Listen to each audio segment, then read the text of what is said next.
My name's Danielle, I'm a Rotary International Youth Exchange student, and this is my vlog.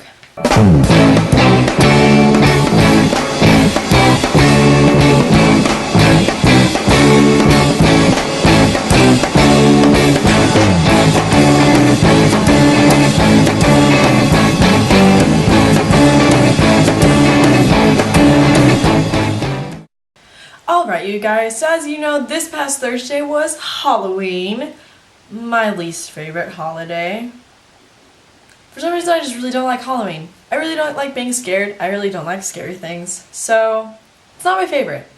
But Halloween is very different here in Spain. It's a very Americanized holiday. So today I'm going to tell you what they actually do in Spain for Halloween. One, at least where I live in Texas, every single house has decorations more or less. You drive down the street and there's orange lights, there's pumpkins, there's jack-o'-lanterns, there's skeletons hanging from trees.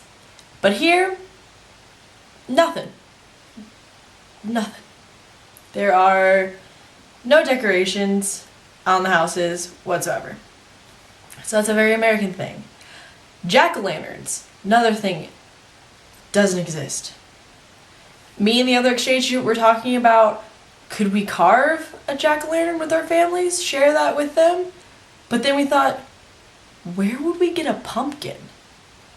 Because in America, they sell pumpkins in the stores only during Halloween because people carve them. But for us, here, since people don't carve them, there are no pumpkins. So it wasn't really possible. So yeah, very American thing to do. Trick-or-treating, or what do they call it here? Trigo trago, something like that. People go trick-or-treating, little kids do, but not a lot of them. In Texas, where I live, Halloween, there's kids everywhere. And they're knocking on doors, running between houses, trying to get all the candy they can before it hits 9 o'clock and they have to go to bed. So, very different. My little sister here is 9, and she went to a little Halloween party with her cousins. That's what she did. She didn't go trick-or-treating. But in America, I'm sure all my real cousins went trick-or-treating, because that's what everyone does, pretty much. Also, costumes. Here, as far as I know, I went to a Halloween party on Halloween, and me and the other exchange student were trying to see what should we dress up as, what can we wear, what is socially acceptable to be for Halloween. And a lot of people told us that more so people here dress scary than they dress attractive or of something that's not scary. So that's what we were told. But then when I actually went to the party, there were some people dressed kind of scary, but then there were also people without costumes, and then there were also people with just costumes.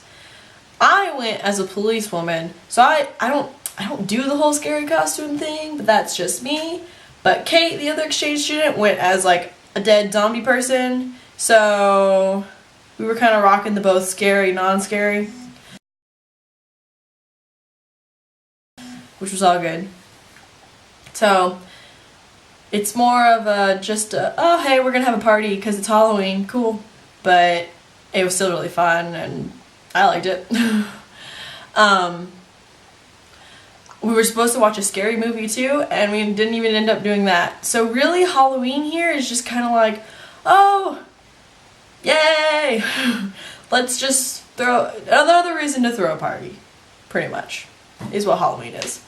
And a reason to dress up, and a reason to get together, which it was really fun, so it's all good. But yeah, so Halloween isn't the biggest. Carnival, now that's where it's at. I have heard so many good things about Carnival. Carnival is a week in, I believe, February,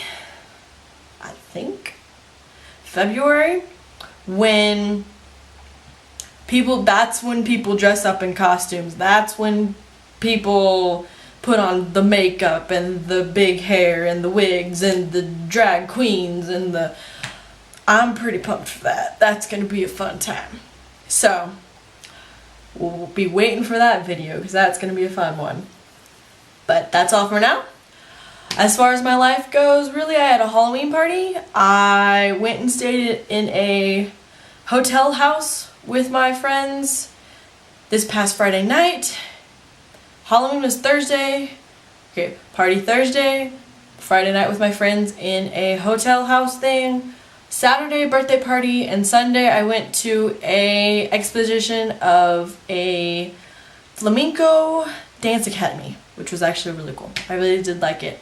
And if y'all didn't know, I am in a dance class. I'm in a Sevillana class, which is flamenco, and it's really, really fun. I'm also hopefully gonna start horseback riding. Woo! Funny thing is, for a Texan, it took a trip all the way to Canary Islands to finally start riding horses. Because here, it's not really that expensive. You don't have to own your own horse, you can rent one, and it's close here. In Texas, horseback riding isn't really close to my house. I live in a city. There's not really horses. There's not really places for horses. So I don't ride horses. But here, hopefully I'll start that soon, and that's really exciting. I'm pumped. Woo! But that's all for right now. So I'll see y'all next week.